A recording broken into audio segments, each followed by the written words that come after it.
नमस्कार बच्चों, study pillar के इस प्लेटफॉर्म पर आप सभी का स्वागत है। प्रयोगशाला सहायक हेतु कंप्लीट केमिस्ट्री का रिवीजन और उससे संबंधित एमसीक्यूज़ करने का अपन ने निर्णय लिया था। तो रिवीजन क्लासेस के अंदर ये तीसरी क्लासेस है अपनी एमसीक्यू से संबंधित, और कंप्लीट केमिस्ट्री का अपन एमसीक्यू करेंगे बिल्कुल सिलेबस के अकॉर्डिंग, जैसा कि आपको दिखाया जा रहा है। यूनिट 1 अपन ने शुरू कर दी थी और परमाणु के मूलभूत कण से संबंधित जितने भी सवाल बनते हैं अपन ने करे।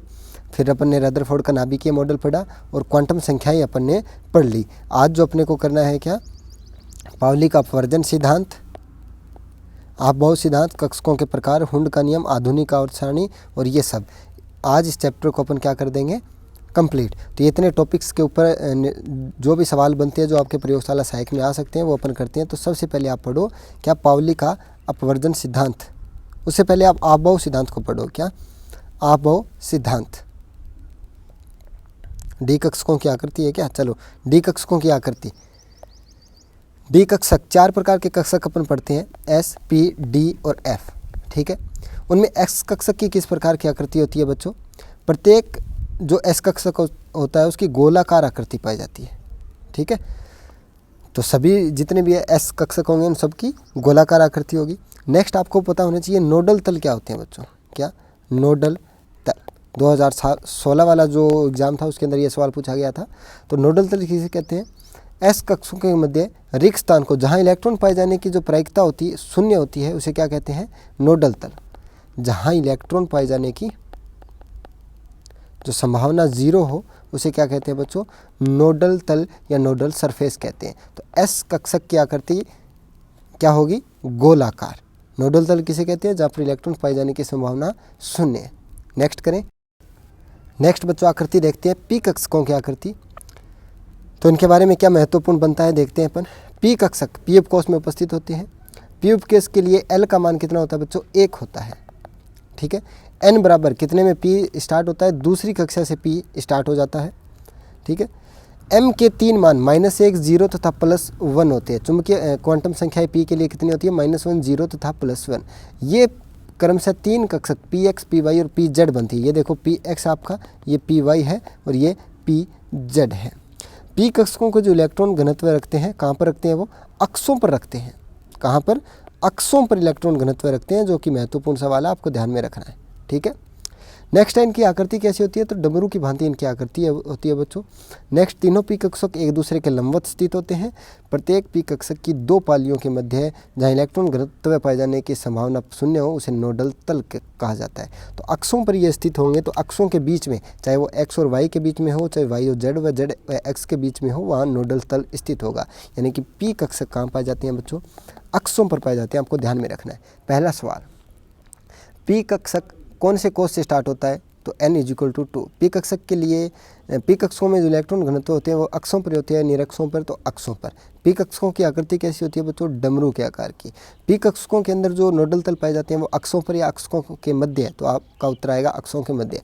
फाइनल जो पी कक्षक की स्ट्रक्चर बनती है वो इस प्रकार की बनती है, तो आपको ध्यान में रखना है। ठीक है, कोई दिक्कत वाली बात नहीं है। नेक्स्ट करते हैं डी कक्षक। डी कक्षकों की आकृति क्या होती है बच्चों? एल का मान कितना होता है इसके लिए? 2 होता है। और अगर अपन चुंबकीय क्वांटम संख्याएं देखें तो D x Y, D Y Z, G X Z, D x square Y square और डी जेड स्क्वायर, 5 डी कक्षक पढ़ते हैं अपन। कौन से आपको ध्यान में रखने हैं? D x Z, D x y और डी, उल्टा कर दिया, दोबारा करते हैं, d x Y, D Y z, d z x और d x square Y square और D Z square.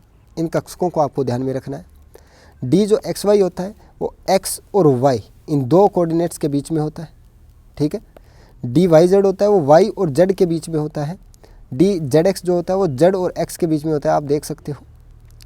D x square Y square कौन सा होता है? ये अक्षों पर स्थित होते हैं। कौन सी अक्ष पर? एक तो अक्ष पे और एक वाई अक्ष पे।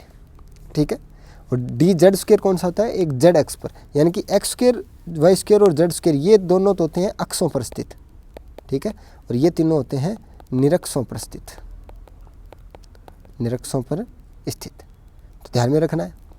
डी कक्षकों की अगर आकृति आपको पूछे तो वो होगी द्विडंबलाकार। क्या? द्विडंबलाकार आकृति इनकी पाई जाती है। ठीक है, नेक्स्ट देखो एफ कक्षक। यह उपकोष 7 कक्षकों से मिलकर बना होता है। इसकी आकृति बहुत जटिल होती है, तो इसके बारे में आपको कोई भी सवाल नहीं पूछा जाएगा बच्चों, ठीक है। तो ये आकृति आपको ध्यान में रखनी है। यानी अपने एक टॉपिक कर लिया अपने सिलेबस का, कौन सा, ये देखो आप, हमने ये भी निपटा दिया कक्षकों के प्रकार व उनकी आकृति, ठीक है। अब सबसे पहला सिद्धांत करते हैं, कौन सा, आपभाव सिद्धांत। आपभाव सिद्धांत क्या होता है बच्चों? आपभाव सिद्धांत बताओ, कोई बता सकता है आपभाव सिद्धांत क्या होता है? आपभाव सिद्धांत कहता है कि जब अपन किसी भी कक्षक में, किसी भी उपकोष में इलेक्ट्रॉन भरते हैं, चाहे वो P हो या D हो, किसी भी कक्षक में इलेक्ट्रॉन भरते समय हमें ऊर्जा का ध्यान रखना होता है, ऊर्जा का ध्यान। यानी कि कम ऊर्जा वाला जो कक्षक होगा उसके अंदर पहले इलेक्ट्रॉन भरे जाएंगे, उसके बाद ज़्यादा कक्षक वाले में ज़्यादा ऊर्जा वाले कक्षक में इलेक्ट्रॉन भरे जाएंगे। यहाँ पर रूल फॉलो करते हैं अपन N+L का नियम। N+L का मान जिसके लिए ज़्यादा होगा उसका ऊर्जा भी उसके लिए ज़्यादा होगी, ठीक है। N+L का मान यदि सेम आ जाए तो जिसके लिए N की वैल्यू अधिक होगी उसकी ऊर्जा अपन अधिक मानेंगे, ठीक है।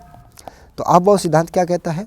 किसी भी कक्षक में इलेक्ट्रॉन भरते समय, किसी भी उपकोष में इलेक्ट्रॉन भरते समय हमेशा निम्न ऊर्जा वाले के अंदर सर्वप्रथम इलेक्ट्रॉन भरा जाता है, तत्पश्चात अधिक ऊर्जा वाले में इलेक्ट्रॉन भरा जाता है। ये आपभाव सिद्धांत है, डायरेक्ट इतना ही ध्यान में रखना है, इससे बाहर एक भी सवाल नहीं आएगा, ठीक है। नेक्स्ट करते हैं अपन, नेक्स्ट कौन सा अपना आपभाव सिद्धांत को भी अपन ने निपटा दिया, ठीक है। ये लो जी, अब करते हैं अपन हुंड का नियम। चलो जी, हुंड का नियम करते हैं। हुंड का नियम क्या कहता है, कोई बता सकता है? हुंड का नियम देखो, जो ये क्लासेस चल रही है ना, इनसे बाहर एक भी सवाल नहीं आएगा, एक सिंगल सवाल इनसे बाहर नहीं आएगा, तो इसको आप पढ़ते रहो, ठीक है। हुंड का नियम, हुंड का नियम क्या कहता है बच्चों? समान ऊर्जा या मैं कहूँ समभ्रंश कक्षक जो होते हैं, समभ्रंश कक्षक, उनमें समान चक्रण युक्त अधिकतम इलेक्ट्रॉन रखे जाते हैं। क्या? अधिकतम इलेक्ट्रॉन रखे जाते हैं। मतलब क्या इसका?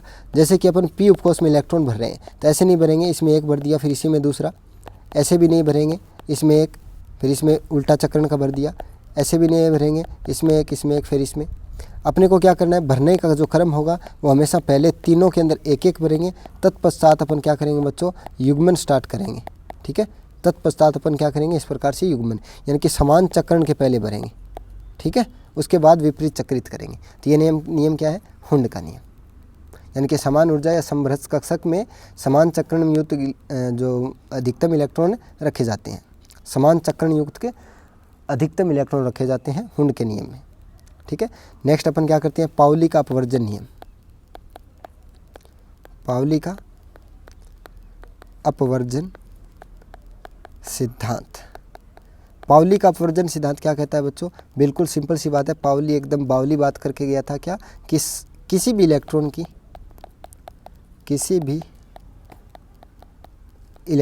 की जो चारों क्वांटम संख्याएं होती है वो समान नहीं हो सकती, यानी कि उसकी N, L, M और S ये चारों क्वांटम संख्याएं किसी भी इलेक्ट्रॉन के लिए अलग अलग होती हैं। यही सिद्धांत क्या कहता है? पाउली का अपवर्जन सिद्धांत। तो इसके अंदर आपको एग्जाम्पल देके भी कोई सवाल पूछ सकता है, लेकिन यदि आपको ये जो नियम है इनकी परिभाषा अगर आती है, याद है आपको, कॉन्सेप्ट अगर पता है आपको इन नियमों का, तो आप कर सकते हो। 3 ही नियम है। पहला नियम क्या है? पाउली का अपवर्जन सिद्धांत, इसके अनुसार किसी भी इलेक्ट्रॉन की चारों क्वांटम संख्याएं समान नहीं हो सकती। दूसरा नियम हुंड का नियम। हुंड का नियम क्या कहता है? समभ्रंश कक्षकों के अंदर समान चक्रण युक्त अधिकतम इलेक्ट्रॉन रखे जाते हैं। अब वो सिद्धांत क्या कहता है? अब वो सिद्धांत कहता है निम्नतम ऊर्जा वाले कक्षकों के अंदर सबसे पहले इलेक्ट्रॉन भरे जाएंगे, तत्पश्चात अधिकतम ऊर्जा वाले कक्षकों के अंदर इलेक्ट्रॉन फुलफिल करे जाएंगे। यहाँ पर अपन N+L का नियम देखते हैं। N+L का मान जिसके लिए ज़्यादा होता है उसका ऊर्जा भी ज़्यादा होता है, यानी कि उसके अंदर बाद में इलेक्ट्रॉन भरे जाएंगे। यदि N+L का मान समान प्राप्त हो जाए तो N का देखेंगे अपन, जिसकी N की वैल्यू ज़्यादा होगी उसकी ऊर्जा ज़्यादा होगी, N की वैल्यू कम तो ऊर्जा कम। तो ये आपके सिद्धांत भी हो गए, ठीक है। इनसे बाहर एक भी सवाल नहीं आएगा, निश्चित बात है बच्चों, एक सिंगल सवाल इनसे बाहर बनता ही नहीं है। और आगे प्रयोगशाला सहायक के अंदर आप देख लो 2018 व 2016 वाले पेपर उठा के देख लो, एक भी सवाल इनसे बाहर नहीं है। परमाणु के मूलभूत कण अपन कर चुके हैं, रदरफोर्ड का नाभिकीय मॉडल कर चुके हैं, क्वांटम संख्याएं कर चुके हैं, पावली का अपवर्जन सिद्धांत कर चुके हैं, आबो सिद्धांत कर चुके हैं, कक्षकों के प्रकार DSPDF इनकी आकृति भी कर चुके हैं, हुंड का नियम भी कर चुके हैं। अब हमें लास्ट करना है आधुनिक आवर्त सारणी है उनमें कुछ नियम। तो लास्ट और अंतिम बचता है इस चैप्टर का अपना रिवीजन। आधुनिक आवर्त सारणी से संबंधित क्या बेसिक सवाल पूछे जा सकते हैं आपको, आधुनिक आवर्त सारणी, ठीक है। तो सबसे मैं पहले बोलूँ, आवर्त सारणी का जनक किसे माना जाता है, जनक आवर्त सारणी का, तो वो माना जाता है बच्चों किसको, मेंडलीफ को। आवर्त सारणी का जनक पूछे तो आपको बताना है क्या, मेंडलीफ को। आपको पूछे आधुनिक आवर्त जो सारणी थी, आधुनिक आवर्त सारणी, उसके अंदर मुख्य योगदान किसका था, तो उसमें मुख्य योगदान था बच्चों मोजले का, ठीक है। उसके अंदर अल्प योगदान पूछे आपको, अल्प योगदान, वो तो किसका बताओगे आप, वो बताना है आपको बोर एंड बरी का, ठीक है। 3 महत्वपूर्ण सवाल, आवर्त सारणी का जनक मेंडलीफ, आवर्त सारणी जो आधुनिक आवर्त सारणी है उसके अंदर मुख्य योगदान किसका था, मोजले का, अल्प योगदान किसका था, बोर एंड बरी का। तो 3 सवाल ये बनते हैं यहाँ से, ठीक है। नेक्स्ट आवर्त सारणी शुरू करते ही आपको एक सामने एक नियम आता है, कौन सा, आधुनिक आवर्त नियम, आधुनिक आवर्त नियम। कुछ नहीं है, बेसिक सी बात है। आवर्त सारणी किस पर बेस्ड है बच्चों, परमाणु क्रमांक पे बेस्ड है, यानी कि गुण धर्म की जो आवर्ती परिवर्तन होता है वो किसके रूप में होता है, परमाणु क्रमांक के निश्चित क्रम पर होता है, परमाणु क्रमांक की निश्चित आवर्ती पर होता है, ठीक है। परमाणु क्रमांक आवर्ती फलन होता है, ठीक है। आधुनिक आवर्त सारणी में जो भी परमाणु हैं उनके जो गुणधर्म होते हैं, उनका गुणधर्म का जो आवर्ती फलन होता है वो परमाणु क्रमांक के आधार पर बदलता है, ठीक है। नेक्स्ट, आधुनिक आवर्त सारणी के अंदर 7 आवर्त होते हैं और 18 वर्ग होते हैं, याद रख सकते हो, कोई दिक्कत वाली बात नहीं है। अगर आवर्त सारणी में देखें शुरुआत के 112 एलिमेंट्स, तो शुरुआत के जो 112 एलिमेंट्स हैं बच्चों, उनके अंदर 11 तो गैसेज है, 5 लिक्विड है, लिक्विड एलिमेंट्स हैं, और 96 सॉलिड एलिमेंट्स हैं। 11 गैस के अंदर 6 नोबल गैस हो गई, और 5 कौन सी हैं बच्चों, मैं आपको बता देता हूँ, H2, N2, Cl2, F2 और O2, 11 गैस हो गई। 5 लिक्विड, ये भी आपको ध्यान में रखनी है। 5 लिक्विड एलिमेंट्स कौन कौन से हैं, 2 तो S ब्लॉक की हैं, सीजियम और फ्रेंशियम, और गैलियम हो जाएगा, मरकरी हो जाएगा, और ब्रोमीन हो जाएगा, ये लिक्विड एलिमेंट। बाकी बच गए 96 सॉलिड एलिमेंट। अब कुछ शब्दावली है जिनको ध्यान में रखना है। जिनका Z 83 से ज़्यादा हो वो सारे रेडियो एक्टिव होते हैं, रेडियो एक्टिव, जो आपको ध्यान में रखना है। जिनका Z 92 से ज़्यादा है उनको सारों को क्या कहते हैं, man made radio active, man made, मानव द्वारा निर्मित रेडियो एक्टिव, ठीक है, कोई दिक्कत बात नहीं है।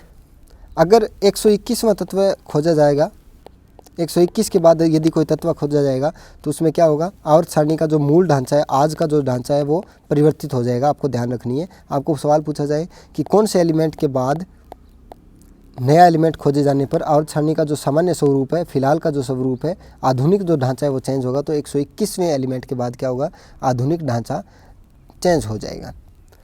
7 आवर्त और 18 वर्गों में सबसे लंबा आवर्त कौन सा होता है वो आपको ध्यान में रखना है। सबसे लंबा आवर्त बच्चों, तो सबसे लंबा जो आवर्त होता है वो 6th आवर्त होता है, उसके अंदर 32 एलिमेंट होते हैं, ठीक है।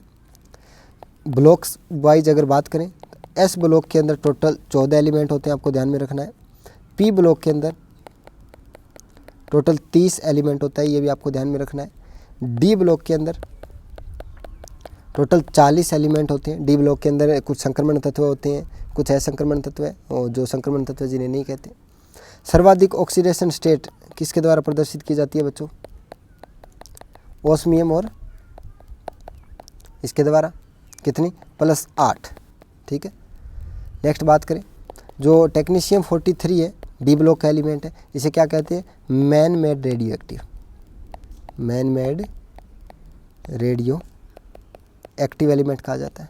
एफ ब्लॉक बच गया अपना। एफ ब्लॉक के अंदर टोटल कितने एलिमेंट होते हैं बच्चों? एफ ब्लॉक के अंदर टोटल 28 एलिमेंट होते हैं। टोटल लेंथेनॉइड्स से अगर आपको पूछे लेंथेनॉइड्स तो एक बढ़ जाएगा, 14 तो एफ ब्लॉक के प्लस एक डी ब्लॉक वाला लेंथेनॉइड्स, यानी कि टोटल 15 एलिमेंट। एक्टिनॉइड पूछे तो 14 प्लस 1 इज इक्वल टू 15, तो ध्यान में रख सकते हो आप। तो सबसे लंबा आवर्त छठा आवर्त 32 एलिमेंट होते हैं। एस ब्लॉक के अंदर 14, पी ब्लॉक के अंदर 30, डी ब्लॉक के अंदर 40, एफ ब्लॉक के अंदर 28। टेक्नीशियम 43 को क्या कहते हैं? Man made radio active. Lanthanoids के अंदर 15, एक्टिनॉइड्स के अंदर भी 15। 112 के बाद जो एलिमेंट्स आते हैं उनके अंदर 11 गैसेज है, 5 लिक्विड है, 96 सॉलिड्स हैं। 6 नबल गैस हो गई और H2N2 Cl2 F2 O2 ये गैसेज होगी। 5 लिक्विड जो है वो सीजियम, फ्रेंशियम, गैलियम, मरकरी और ब्रोमीन है। जेड जिनका 83 से ज़्यादा है वो सारे रेडियो एक्टिव एलिमेंट्स होती है। 92 के बाद वाली मैन मेड है। और आधुनिक सारणी का जो मूल ढांचा है वो 121वें एलिमेंट के बाद चेंज हो जाएगा। ठीक है। आवर्त सारणी का जनक मेंडलीफ को कहा जाता है। आधुनिक आवर्त सारणी के अंदर मुख्य योगदान मोजले का था, अलग वो योगदान बोर एंड बरी का था, जो आपको ध्यान में रखना है। नेक्स्ट आधुनिक आवर्त नियम क्या होता है? आधुनिक आवर्त नियम में तत्वों के गुणधर्म, परमाणु क्रमांक के आवर्ती फलन होते हैं। आधुनिक आवर्त सारणी में 7 आवर्त और 18 वर्ग उपस्थित है, ये आपको ध्यान में रखना है। पाउली का आवर्जन सिद्धांत आपने याद रख लिया। हुंड का नियम आपको पता है। आपभाव सिद्धांत आपको पता है। एफ कक्षों की आकृति, डी की आकृति, पी की आकृति और एस की आकृति आपको पता है। तो यहाँ से आपका कंप्लीट जो फर्स्ट यूनिट है उसका कंप्लीट रिवीजन हो चुका है। इसके अलावा आप एक्स्ट्रा कुछ पढ़ना चाहो तो पढ़ सकते हो, मैंने आपको क्लासेस दे रखी है, आप ऐप पे जाके पढ़ सकते हो। तो इससे बाहर सवाल एक भी नहीं आना चाहिए। ठीक है। और अगर आप किसी में डाउट हो तो आपको व्हाट्सअप नंबर दे रखे हैं, आप हमें कमेंट करके भी बता सकते हैं। कल अपन नेक्स्ट चैप्टर स्टार्ट करेंगे, उसका रिवीजन, उसके MCQs। तो मिलते हैं नेक्स्ट क्लास के अंदर, तब तक के लिए जय हिंद, जय भारत।